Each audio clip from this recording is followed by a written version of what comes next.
term volatilities. We're obviously thinking about that as a possible bottom edge at that stage, aren't we? Because these puts are now providing enough discount to start bidding into this as a buy trade.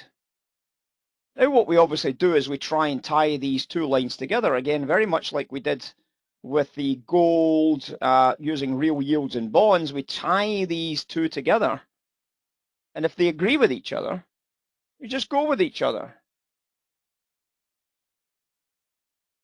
So what's happened? They no longer agree with each other here. Because if you find a buyer coming in and the market makers are moving into longer term volatilities, then they're expecting higher prices.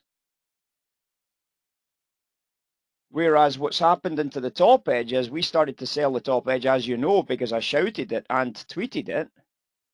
Shouted it. Did I tweet it? I think I tweeted it, guys.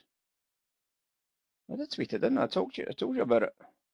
I'm losing my marbles, guys. I'm losing my marbles. Anyway, 17 minutes ago at 216, before the top edge was even put in, we told you, we're on offer watch on the S&P, right? So we can see what happened. Call options coming in. Call options coming in. In the initial phases of those call options coming in here, you can see that the market makers actually were starting to adjust on the short side.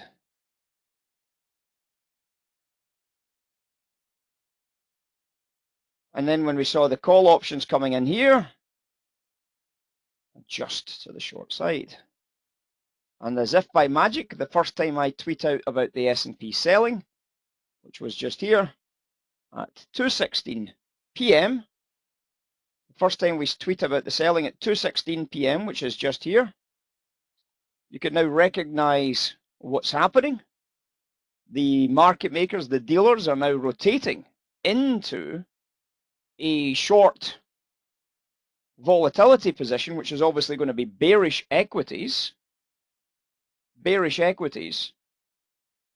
And then obviously at that point, all we have to now do is work sell side. At that point, right, we've now got the trade tweeted out for you. And now what we're going to be looking for is that short bit of business. From this line onwards, of course, is where the tweet came out. So we start looking for that short bit of business. This is what happened to the S&P from that point. You can see just how amazingly accurate that little top edge became from the specialists doing what they do best, and that's giving us that insight information to how they're treating the volatility component of the options markets. Do you see that, Miguel? Is that a good trade? Is that a good trade in hindsight? No, we called it in advance, didn't we? It's a good trade in advance, not in hindsight. Because obviously what you've got to do is you've still got to work the offers. You've still got to look for those offers. And yes, there was plenty of them. We told you about them. We started to show you them, in fact. There was plenty of offers available to work into those upticking prices. You can see that there wasn't a lot of volume. That was a problem. There just wasn't a lot of buyers willing to be stupid enough to buy into the top edges. So it was more of an exhaustion rather than this huge block surge of business at the top edges. I'm seeing a few buyers of volatility products coming in at the bottom edges here. So if I was you, I'd be looking to book some of that loveliness at the bottom prints just now into this little candle here. So take a little bit of money. Buy me lunch when I see you next. And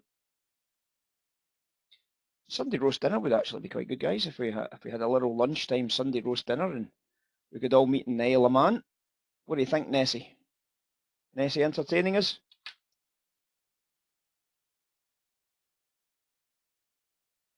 She could get her chef ready to do a bit of business for us, yeah?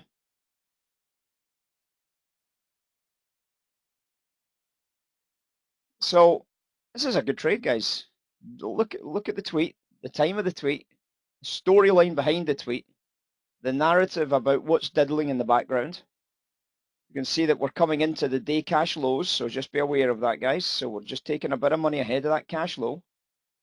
And you can see that we've done good business. Now, you might be saying, yeah, but what else? What else? Tell us a little bit more. Tell us a little bit more. Well, we told you a little bit more, didn't we? Because we told you that the zero gamma was 0.5 to 10s. Cliff might be able to confirm that that's the case, because Cliff looks at the gamma situation on markets. And we told you that the gamma flip was around about 0.5 to 10, right? Gamma flips about 0.5 to 10. And this is an area that's going to be defended by the equities. And you can obviously see the 0.5 to 10, which we tweeted yesterday, in fact, I'm sure. Otherwise, I don't know why I'm mentioning it, except for the fact that we know about it, but I'm pretty sure. If we scroll back, we might come across something that mentions it. Oil, bonds, gold, S&P, S&P, S&P. Surely I've mentioned it, guys. 20 hours ago. Hold on a second. I'm not really seeing what I'm seeing here. Any ideas if I mentioned that 17.5 to 17.10?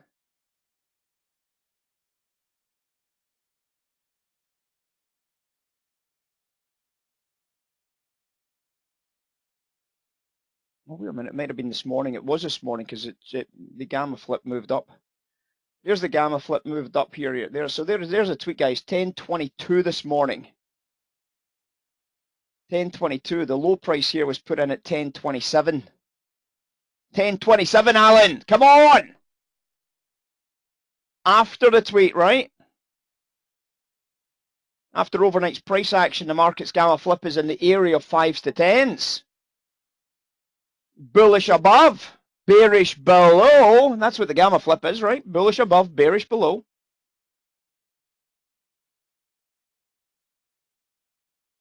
There you go, guys. There's the business. There's the business end of trading right there. You can see that that gamma flip defended beautifully by the dealers, push the price up and whack straight to the top side. 10s to 33s.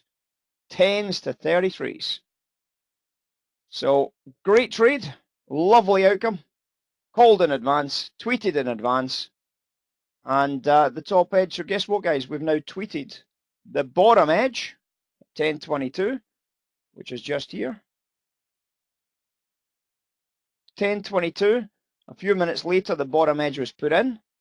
We tweeted the top edge at 1416. A few minutes later, the top edge was put in. You couldn't make it up. That's how good this can be, guys, if you just pay attention. Pay attention.